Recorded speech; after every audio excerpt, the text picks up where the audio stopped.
ఈ నెల 18వ తేదీ సాయంత్రం ఉదయ భాస్కర్ రెడ్డి గార్లదిన్న వాస్తవాలు ఇతను యాక్చువల్గా బెంగళూరులో ఒక డ్రోన్ కంపెనీలో సర్వేర్గా పనిచేస్తున్నాడు.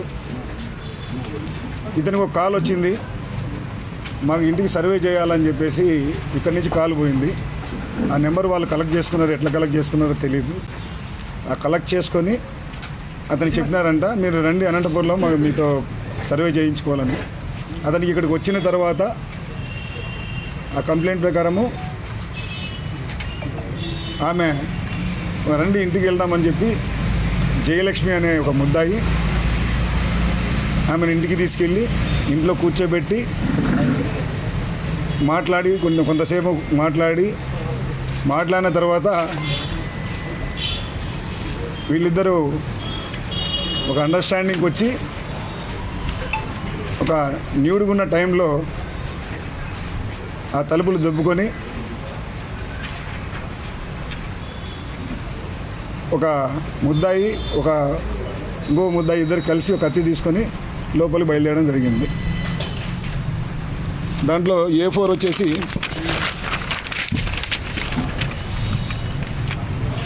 రాజేష్ అనే అతను ఈ కత్తి వాడడం జరిగింది. ఆ రాజేష్ అనే అతను రంగమ్మ అని చెప్పేసి, రంగమ్మ అలియా చిన్ని అని వీళ్ళిద్దరూ లోపలికి ఎంటర్ అయినారు. వీళ్ళు ప్లాన్ ప్రకారమే ఆ డోర్కి లాక్ చేయకుండా పెట్టుకున్నారు.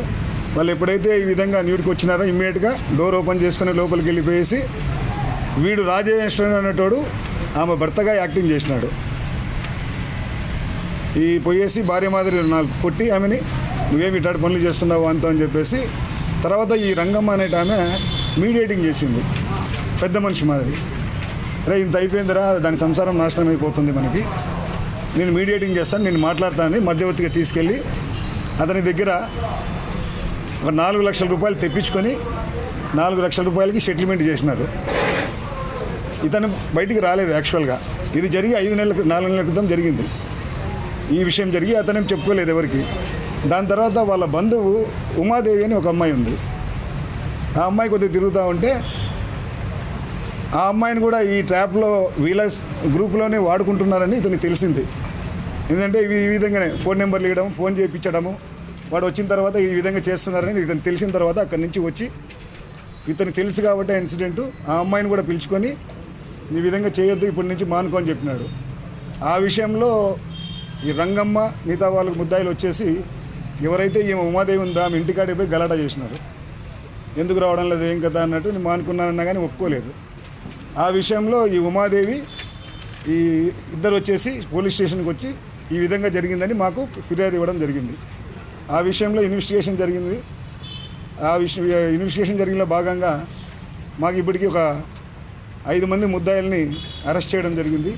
10 మంది ముద్దాయిలు ఒకటి రంగమ్మ నాయుడు, 2 రాజేష్, 3 అనంతలక్ష్మి, 4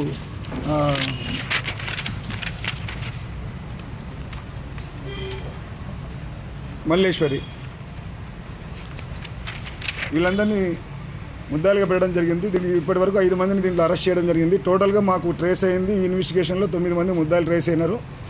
వాళ్ళ వద్ద నుంచి దాదాపు వీళ్ళు చెప్పిన వర్షన్ ప్రకారము ఇప్పటి వరకు అంటే ఇంకా చాలామంది ఉండొచ్చు, 20 మంది విక్టిమ్స్ తేలినారు మాకు. ఆ 20 మంది విక్టిమ్స్లో మన రూరల్ పోలీస్ స్టేషన్లో 2 కేసులు రిజిస్టర్ జరిగింది. 3 టౌన్లో 2 కేసులు రిజిస్టర్ చేసినారు ఈ ఇష్యూ మీద. 4 టౌన్లో ఒక కేసు రిజిస్టర్ చేయడం జరిగింది.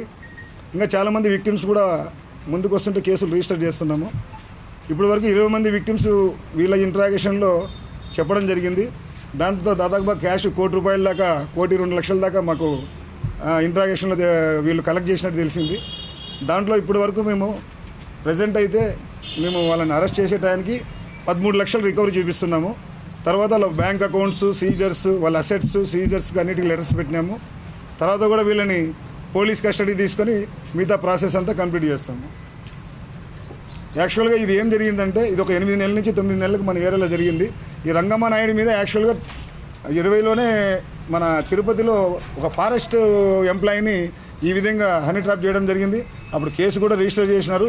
దీంట్లో ఉన్న ముద్దాయిలు దాంట్లో కూడా ఉన్నారు ఆ కాలంలో ఆ కేసులో. అప్పటి నుంచి స్టార్ట్ చేసినారు. కానీ మనకి ఇక్కడ వెలుగులోకి వచ్చింది వీళ్ళు స్టార్ట్ చేసింది గత 8-9 నెలల నుంచి స్టార్ట్ చేసినారు మన ఇంట్రాగేషన్లో. ఈ 8-9 నెలల్లో చాలామంది ఫోన్ నెంబర్లు కలెక్ట్ చేసుకునేది.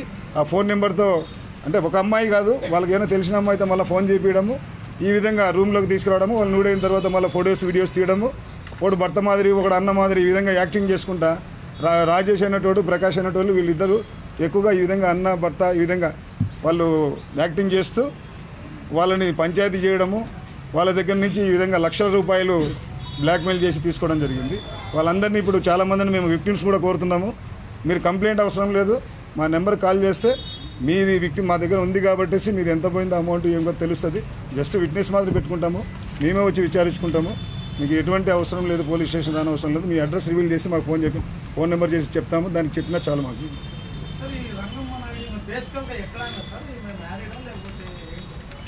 ఈమె అంబాపురంలో ఉంటుంది ప్రజెంట్. రాప్తాడ్ లిమిట్స్లో ఒక హోటల్ కూడా పెట్టుకుని ఉంది. ఫస్ట్ భర్త చనిపోవడం జరిగింది, సెకండ్ వేరే వాళ్ళ దగ్గర ఉంటుంది.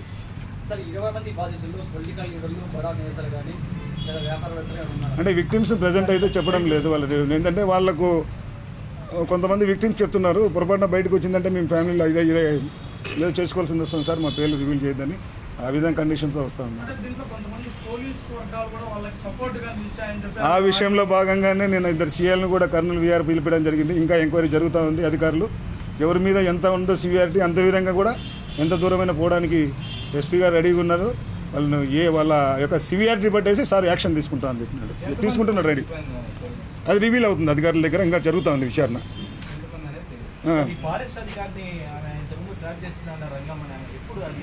అది 20లో జరిగింది.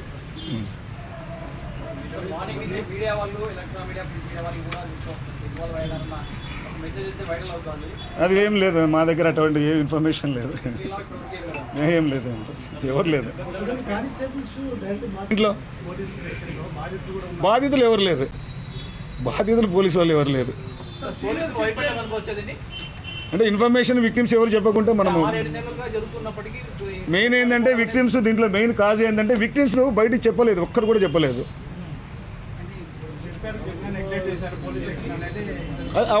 దాని మీద జరుగుతుంది, 1-2 చోట్ల ఏదో చెప్తే కానిస్టేబుల్ వరకు జరిగి ఏదో జరిగింది, ఆ నెగ్లెక్ట్ వల్లనే చర్యలు తీసుకుంటున్నారు. అట్ట కూడా కొంతమందిని చేసినారు, రిటైర్డ్ ఎంప్లాయీస్ ఎవరు. ఎక్కడండి ఈ ఘటనలో? లేదు, ఓన్లీ ట్రాపే. వాళ్ళు ముందుకు రావడం లేదు, దయచేసి వాళ్ళ పేర్లు రివీల్ చేయొద్దండి. మీకు తెలిసి ఉంటుంది చాలా వరకు ఎవరెవరు అనేది మీకు వచ్చింటుంది, మీ నోటీసులోకి వచ్చింది, చాలా వరకు ఉన్నాయి. వాళ్ళ పేర్లు రివీల్ చేస్తే వాళ్ళు చేయొద్దని చెప్పేసి క్లియర్గా మాకు చెప్పడం జరిగింది. దాని మీద వాళ్ళ పాపం ఫ్యామిలీ మేమైతే అందరినీ తీసుకుంటున్నాం, వీళ్ళ దగ్గర ఉండేటివన్నీ విట్నెస్ పేర్లన్నీ రాసుకుంటున్నాము, వాళ్ళ విట్నెస్ కింద సైట్ చేస్తాం,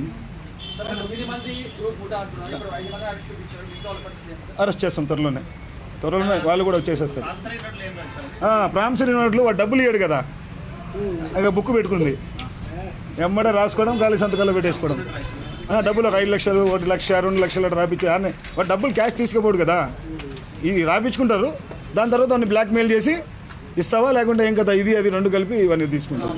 ఎవడన్నా కొద్దిగా ఇలీగల్ పోతే ఇది ఆల్రెడీ మాకు బాగున్నాడు సార్ అని చేసింది, బీజేపీలో ఫోటోలు కానీ చేసింది.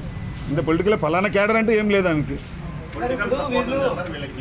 ఏం లేదు పొలిటికల్ సంబంధమే లేదు అసలు, దాంట్లో అయితే లేదు. నేను ఓపెన్ చెప్తున్నాను, ఉన్నారు చాలాసేపు కొన్ని పార్టీల్లో వాళ్ళు లీడర్లుగా కూడా వ్యవహరించి మహిళలను కొంతమందిని అందరితో పాటు ఫోటోలు దిగడం, లీడర్లతో పోలుకొని అయిన ఉండాలి.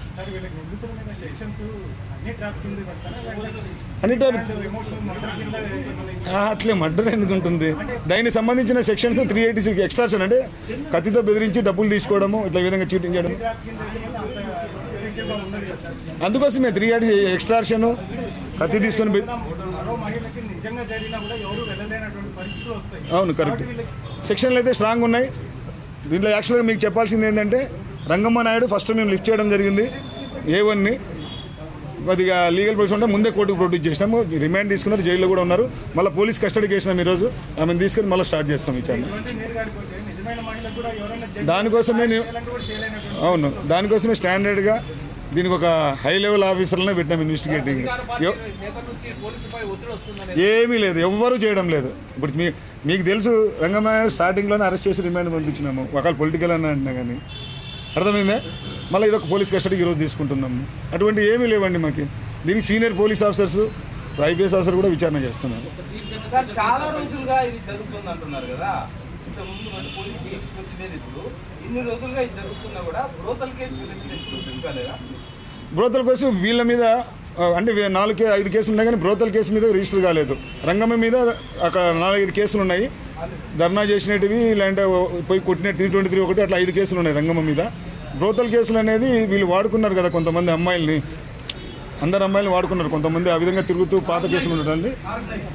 వీళ్ళు ఆర్గనైజింగ్, వాళ్ళు ఏడన్న పాపం రోడ్ల మీద అక్కడ ఏమన్నా తిరిగేటోళ్ళని కొద్దిగా పరిచయం చేసుకొని వాళ్ళతో కూడా కొంతమందితో చేపించినారు. పేర్లు రివీల్ చేయడం అవసరం లేదు. వాళ్ళ మీద అయితే కేసులు ఉన్నాయి, ప్రాస్టిట్యూషన్ కేసులు ఉన్నాయి. వీటోళ్ళని వీళ్ళు సెలెక్ట్ చేసుకొని వాళ్ళకి వీళ్ళు నెంబర్ కలెక్ట్ చేసుకుంటారు. వీళ్ళు లీడర్లు మల్లేశ్వరి అని రంగమ్మని ఇద్దరు. ఆ నెంబర్ కలెక్ట్ చేసిన తర్వాత అతనికి ఇస్తారు. అదే ఆ అమ్మాయికి ఇచ్చేసి ఫోన్ చేయండి, నా అమ్మాయితో ట్రాప్ చేపించి వీళ్ళు ఆల్రెడీ ఈ డ్రామా, ఈ హౌస్ ఇవన్నీ ముందే రెడీ చేసుకుంటారు కాబట్టి వాళ్ళు ఆ విధంగా చేస్తుంటారు.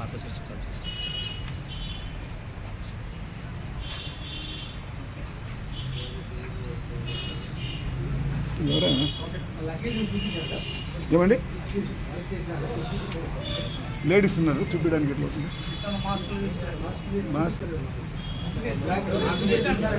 ముద్దాలు చూపించడానికి లేదు, మాస్క్ వేసి కూడా చూపించకూడదు. ముద్దాలు అయినటువంటి ప్రెస్లకు పైకి తీసుకురాకూడదు అని ఫేస్ తీసుకుని యాక్చువల్గా హైకోర్టు ఆర్డరే ఉంది. అది హైకోర్టు ఆర్డరే ఉంది, దానికి క్లియర్గా ఉంది.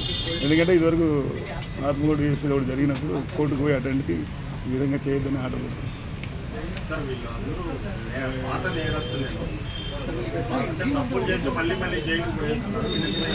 అంటే ఈ విధమైన నేరం చేయలేదు. ఒక కేసు తిరుపతిలో తప్ప మనకి ఇటువంటి కేసులు ఎట్లా రిజిస్టర్ కాలే. మామూలుగా ధర్నాలు, లేదంటే కొట్టుకునేటివి, సారాయి అమ్మినేటివి, ఇట్లాంటి కేసులు ఉన్నాయి వీళ్ళ మీద. ఇటువంటి కేసు అనేది ఒకటి అన్ని ట్రాప్ అది. ఇటువంటి కేసు తిరుపతిలో ఒకటే జరిగింది, అది మనకి 20లో. ఈ విషయం బయటకు వచ్చిన తర్వాత మళ్ళీ అన్ని చెక్ చేస్తే అక్కడ 20లో జరిగింది. అప్పుడు పోయి వచ్చినారు, అందరు పోయి వచ్చినారు, 16 మంది ఉన్నారు దాంట్లో. అక్కడ వాళ్ళు, ఆ ఏరియా వాళ్ళు. ఇక్కడికి వచ్చిన తర్వాత వీళ్ళు లోకల్గానే ఇవన్నీ ప్లాన్ చేసుకుంటున్నారు. ఎట్లయినా వీళ్ళు ఉన్నారు కదా కొంతమంది, ఇప్పుడు మన ముద్దాయిలు ఉన్నారు కదా, వాళ్ళ ఇంట్లో ఇంకా ఒక్కొక్కరి ఇల్లు ఒక్కొక్క చోట మార్చుకుంటూ లేదు చేంజ్ చేసుకుంటూ వస్తున్నారు. పర్టికులర్